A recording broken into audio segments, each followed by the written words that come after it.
Hello everyone. आज हम भारत की टोडा जनजाति के बारे में जानेंगे और उनका जो निवास क्षेत्र है टोडा जनजातियों का, वो उनका जो संस्कृति, समाज और जो वर्तमान स्थिति है वो किस प्रकार की है, इसके बारे में जानेंगे। देखिए, टोडा जाति के लोग की अगर निवास क्षेत्र की बात करें तो नीलगिरी की पहाड़ियों पर ये लोग निवास करते हैं। नीलगिरी पहाड़ियों पर निवास करने वाली अन्य आदिम जातियां जो हैं टोडा के साथ साथ वो बड़ागा, कोटा, इरुला और कुरुम्बा हैं। लेकिन इन सभी आदिम जनजातियों में टोडा लोग सबसे प्राचीन निवासी हैं। परंपरा के अनुसार टोडा लोग नीलगिरी के भूस्वामी रहे हैं, लेकिन धीरे धीरे इनका जो अधिकार क्षेत्र है वो कम होता चला गया। टोडा लोगों की जनसंख्या वर्तमान समय में लगभग 3000 के आसपास है और इनका जो क्षेत्र है वो केरल, तमिलनाडु और कर्नाटक के सीमावर्ती क्षेत्रों में है। तो सबसे पुराने निवासी नीलगिरी पहाड़ियों के टोडा लोग हैं और सबसे प्राचीन निवासी भी हैं। हालांकि नीलगिरी पहाड़ियों में और आदिम जनजातियां भी रहती हैं, जिनमें बड़गा, कोटा, इरुला और कुरुम्बा फेमस हैं।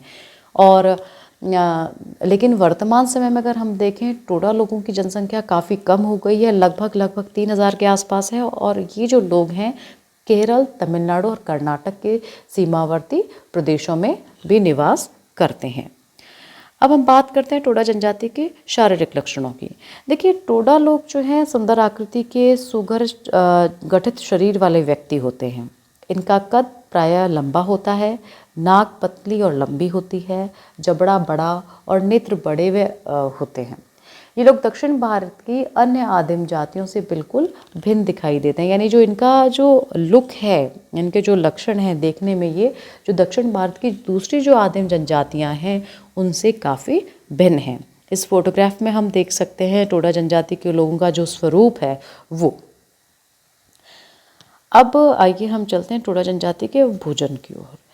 देखिए, टोडा लोग निरामिष भेषी यानी वेजिटेरियंस होते हैं, या हम कह सकते हैं शाकाहारी होते हैं, जो केवल पूजा उत्सवों, त्योहारों आदि के समय देवताओं को प्रसन्न करने के लिए दी गई पशु बलि के पश्चात कर्मकांड के रूप में मांस खाते हैं।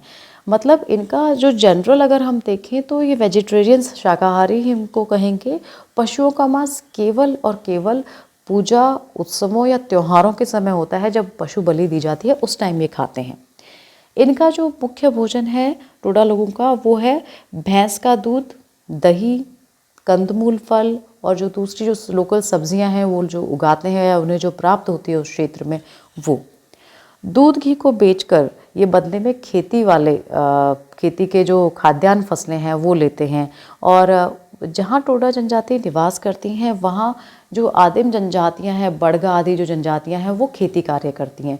तो ये लोग क्या करते हैं, दूध घी को बेचकर इन खेती करने वाली जातियों से के लोगों से मोटे अनाज, जौ आदि खरीदते हैं और अपना भोजन की आवश्यकता जो है वो पूरी करते हैं। सब्जियां और आलू जो हैं वो टोडा जनजाति के लोग खुद उगाते हैं। तो भोजन देखा जाए तो काफ़ी सिंपल भोजन है इन लोगों का। और एक जो पर्यावरण, जो लोकल एनवायरनमेंट उनको जो कंडीशंस प्रोवाइड करता है, वो उस प्रकार का भोजन ये लोग करते हैं। अब हम बात करते हैं टोडा जनजाति के वस्त्रों की। देखिए, ये लोग धोती बांधते हैं, पुरुष लोग, और कंधों से लेकर नीचे तक एक सूती चोगा पहनते हैं जो गर्दन से पैरों तक को ढक देता है। इसमें से दोनों हाथ बाहर निकले हुए होते हैं। इस चोगे की शैली रोमन चोगे से मिलती जुलती है। पुरुष और स्त्रियां सभी इस प्रकार के लंबे चोगे पहनते हैं, यानी जो ड्रेस है ये लंबे गाउन की तरह ये सभी लोग समान रूप से पहनते हैं। और सिर ये लोग नहीं ढकते, चाहे पुरुष हो चाहे स्त्री हो, ये सर अपना खुला रखते हैं। किसी भी प्रकार के वस्त्र से ये लोग नहीं ढकते हैं। स्वतंत्रता के बाद दूसरे प्रदेशों के लोगों के संपर्क में आने से अब जो विमेन है उनका जो परिधान है उसमें परिवर्तन आया है। अब ये लोग लंबी धोती पहनने लगे हैं, साड़ी टाइप की चीज़ें पहनने लगे हैं। और अब जो साड़ी के साथ साथ ये जो लेडीज़ हैं ये सर भी ढकने लगी हैं कुछ स्थानों पर। और ये वृद्धजन जो हैं अधिक संख्या में हैं अभी इन टोडा जनजाति में, वो सभी वृद्धजन बिना सिले हुए चोगे ही पहनते हैं। उसी प्रकार से जो प्राचीन जो परिधान है वो ही है उनका, और सिर अभी भी नहीं ढकते हैं। आभूषणों की देखिए यदि हम बात करें तो स्त्रियां गले में चांदी के आभूषण, नाक में नथ, कानों में चांदी की झुमकियां आदि पहनती हैं। रंगीन मूंगों की जो मालाएं हैं गुलबंद की तरह सभी स्त्रियां पहनती हैं। ड्रेसेस हम यहाँ देख सकते हैं, ये जो स्त्रियां हैं किस प्रकार के जो चोगे पहनते हैं। अब स्त्रियां कुछ साड़ियाँ भी पहनने लगी हैं। तो इस प्रकार की ड्रेस टोडा जनजाति के लोगों की होती है। अब देखिए बाहरी संपर्क के प्रभाव से जो युवा पुरुष हैं अपनी दाढ़ी भी बनवाने लगे हैं। पहले ये लोग दाढ़ी कटवाते नहीं थे, और लेकिन जो वृद्धजन हैं वो अभी भी पुरानी प्रथा के अनुसार लंबी दाढ़ी रखते हैं और सर पे लंबे बाल रखते हैं। तो इनका जो पहनावा है वो इस प्रकार का है, सिंपल पहनावा मान लीजिए, लेकिन हाँ समय के साथ इनके पहनावे में भी काफ़ी परिवर्तन हुआ है। अब आप बात करते हैं टोडा निवास की। किस प्रकार के हाउसेस में टोडा जनजाति के लोग निवास करते हैं। ये जो पिक्चर है ये टोडा जनजाति के लोगों द्वारा बनाए गए निवास की है। अधिकांश लोग इस प्रकार का जो आवास बनाकर रहते हैं। देखिए अब इन घर की बात करें तो इनके घर लंबे बड़े और ढोल की आकृति की झोंपड़ियाँ इनकी होती हैं घर के रूप में, जो हम इस प्रकार देख सकते हैं। काफ़ी लंबाई लिए हुए हैं और एक राउंड आकृति में हैं, ढोल की आकृति में हैं। इसे हम बैरल शेप्ड हट्स भी कहते हैं। अब इन हट्स की भूमि पर तो देखा जाए तो इनका जो फर्श है सीधा प्लेन होता है, लेकिन इनकी दीवारें और छत मिलकर मेहराब बनाती हैं।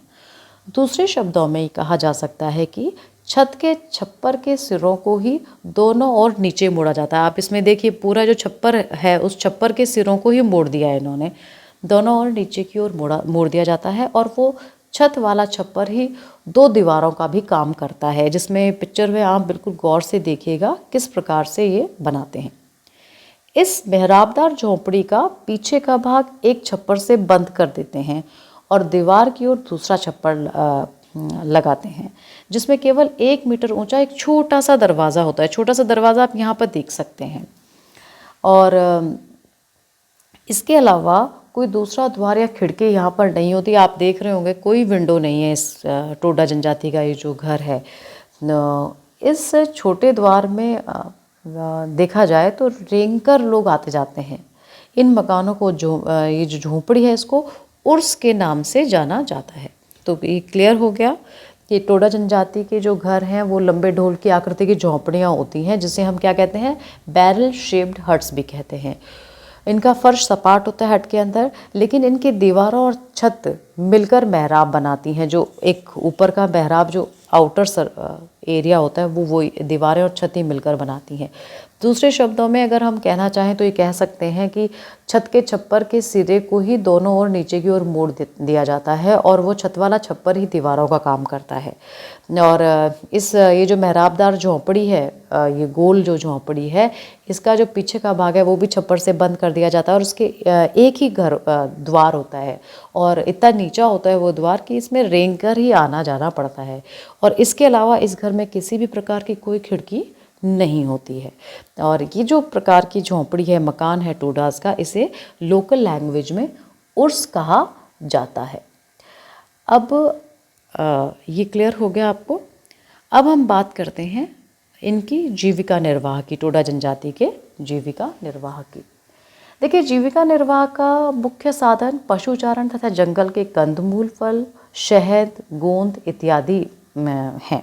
यानी टोडा जनजाति के लोग पशुचारण भी करते हैं, साथ ही जो जंगलों से प्राप्त कंदमूल फल है और जो दूसरे आइटम्स हैं, शहद हुआ, गोंद हुआ, इनको इकट्ठा करके अपने का जीविका निर्वाह करते हैं। कुछ लोग शाक सब्जियां भी उत्पन्न करते हैं, लेकिन इनका जो प्रमुख व्यवसाय है वो भैंसा पालना है। यानी भैंसे ज़्यादा पालते हैं टोडा जनजाति के लोग, और इनकी जो भैंसें आप पिक्चर में देख सकते हैं इस प्रकार की होती है। तो भैंसा पालना है। और टोडा जनजाति के लोगों का कहना है कि भैंसों के विषय में जितनी बातें जानने योग्य होती हैं उन सब वो जानते हैं। यानी इनका एक पुराना प्राचीन समय से चला हुआ व्यवसाय है और ये लोग जंगली भैंसों को पालतू बनाकर इनका दूध निकालते हैं। चारे की खोज में उनको एक चारागाह से दूसरे चारागाह भी जाना पड़ता है। तो देखा जाए तो इनका जो जीवन है टोडा जनजाति का, वो चलवासी पशु चारकों की तरह ही है। और तो मुख्य व्यवसाय में यानी एग्रीकल्चर की हम बात करें तो टोडा जनजाति के लोग जो हैं एग्रीकल्चर नहीं करते। एक और इनका जो जीविका निर्वाह का साधन जो अभी है वो है कॉटेज इंडस्ट्रीज़। टोडा जनजाति के लोग कढ़ाई बहुत ज़्यादा अच्छी करते हैं। तो इन पशुपालन और कंदमूल फॉरेस्ट प्रोडक्ट्स को इकट्ठा करने के अलावा ये लोग जो एम्ब्रॉयडरी है वो टोडा जनजाति की बहुत फेमस है। तो हालांकि ये काफ़ी अभी बहुत ज़्यादा डिमांड में है, जो हम इसमें कह सकते हैं। ये देखिए जिस हिसाब से एम्ब्रॉयडरी कर रही हैं, और आजकल गवर्नमेंट ने काफ़ी इनको एनकरेज किया है। तो ये अपने कैंप्स वगैरह, टोडा जनजाति की जो महिलाएं हैं ये कैंप्स लगाती हैं, और काफ़ी इनकी एम्ब्रॉयडरी जो है वो काफ़ी डिमांड के अंदर है। एक दूसरी पिक्चर में भी हम देख सकते हैं किस प्रकार ये जो कुटीर उद्योग में टोडा जनजाति की स्त्रियाँ एम्ब्रॉयडरी का काम कर रही हैं। तो ये भी इनके जीविका निर्वाह का साधन हो गया है। दूसरा देखिए, टोडा लोग जो है कृषि के उद्योग को नीचा समझते हैं। तो ये काफ़ी कम समझते हैं। प्राचीन समय में दूध भी नहीं बेचते थे, लेकिन अब क्योंकि समय के साथ आवश्यकताओं में बढ़ोतरी हो रही है, तो ये अब दूध और जो दूसरे प्रोडक्ट्स हैं वो बेचने लगे हैं। और साथ ही ये लकड़ी काटने का और अन्य मजदूरी का काम भी करने लगे हैं। कुछ नौकरियां भी ये लोग करने लगे हैं, और काफ़ी चीज़ों में अब ये लोग इन्वॉल्व होने लगे हैं, काफ़ी एक्टिविटीज़ में। और टोडा जनजाति में अगर हम देखा जाए तो मुखिया जो है वो काफ़ी इनमें अभी भी मानते हैं इस चीज़ को। तो ऐसे करके ये अपनी जो इकोनॉमिक एक्टिविटीज़ हैं, आर्थिक स्थिति है, इसको सुधारते हैं। तो ये आपको क्लियर हो गया होगा। अब आगे हम चलते हैं टोडा जनजाति के समाज व रीति रिवाज की ओर। देखिए, टोडा लोगों में सम्मिलित पत्नी प्रथा पॉलीएंड्री है, जिसके अनुसार एक परिवार में 2 या अधिक भाइयों की एक पत्नी अथवा एक से अधिक पत्नियां सम्मिलित प्रकार से होती हैं। जनसंख्या के अनुपात में पुरुष अधिक हैं। समाज में पुरुषों की अधिक अधिकार प्राप्त हैं। पुरुषों को दुग्ध और दुग्ध पदार्थों का रखरखाव पुरुषों के अधिकार में रहता है। इसके लिए मुख्य रूप से उनके पास एक छोटा अर्स होता है, जिसे दूध का मंदिर कहते हैं। दूध मंदिर में रहने वाला व्यक्ति पलोल कहलाता है। पलोल को अलौकिक शक्ति प्राप्त व्यक्ति माना जाता है, और इसे ब्रह्मचर्य का पालन करना होता है। तो इनको देखा जाए तो समाज में अभी भी पॉलीएंड्री प्रथा, बहुपत्नी प्रथा प्रचलित है। और पुरुष जनसंख्या का पुरुष जो है स्त्रियों के जनसंख्या का अनुपात में बहुत ज़्यादा है। पुरुषों को ये सारे अधिकार प्राप्त हैं। दुग्ध तथा दुग्ध पदार्थों का रखरखाव भी पुरुष कहते हैं। इनके लिए एक स्पेशल एक दुग्ध मंदिर होता है, एक छोटा सा, जिसे अर्स कहा जाता है। और इस मंदिर का में रहने वाला जो व्यक्ति होता है उसे पलोल के नाम से पुकारा जाता है, जो कि अलौकिक व दैवीय शक्ति प्राप्त व्यक्ति माना जाता है। अब टोडा जनजाति के लोगों में 2 वर्ग हैं, एक तो ट्रोल टोडा और दूसरा है तिथैली ऑल टोडा। ट्रोल टोडा ऊंचे वर्ग के माने जाते हैं। और तो यानी ऊंचा और नीचे 2 वर्ग होते हैं।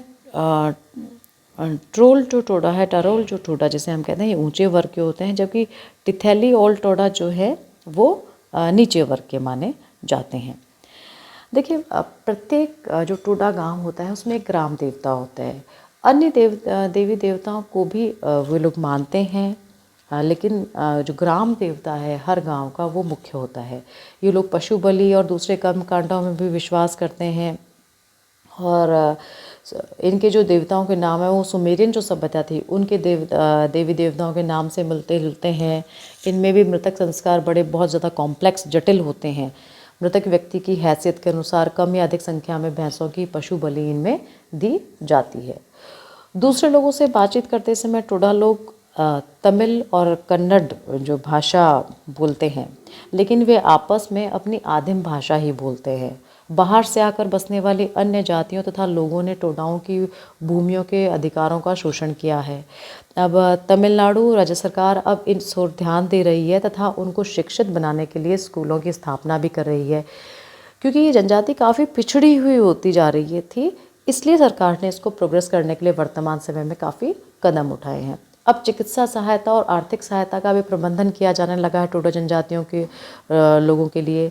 भारत की समस्त आदिम जनजातियों में टोडा ही ऐसी जाति है जिस पर परिवर्तन एवं विकास का कम प्रभाव पड़ रहा है। सरकार ध्यान दे रही है, लेकिन अभी भी जो परिवर्तन और जो विकास उनका प्रेजेंट समय में होना चाहिए वो टोडा जनजाति के लोगों का भी नहीं हुआ है। इनके व्यवसाय, भोजन, वस्त्र, आवास आदि में कोई परिवर्तन नहीं हुआ है। अभी भी मतलब इनका जो आवास आप देख लीजिए, जो हमने बात की, जिस प्रकार से ये लोग रहते हैं अभी भी वर्तमान समय में वे रहते आए हैं। टोडा जनजाति अभी भी आम जनता के से लगभग अलग थलग ही है।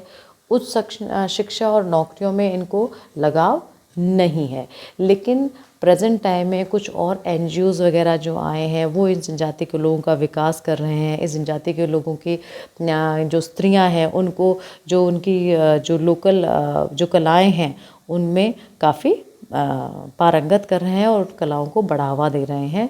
तो इनकी आर्थिक स्थिति में अभी सुधार होने लगा है, लेकिन अभी भी बहुत ज़्यादा सुधार की आवश्यकता है।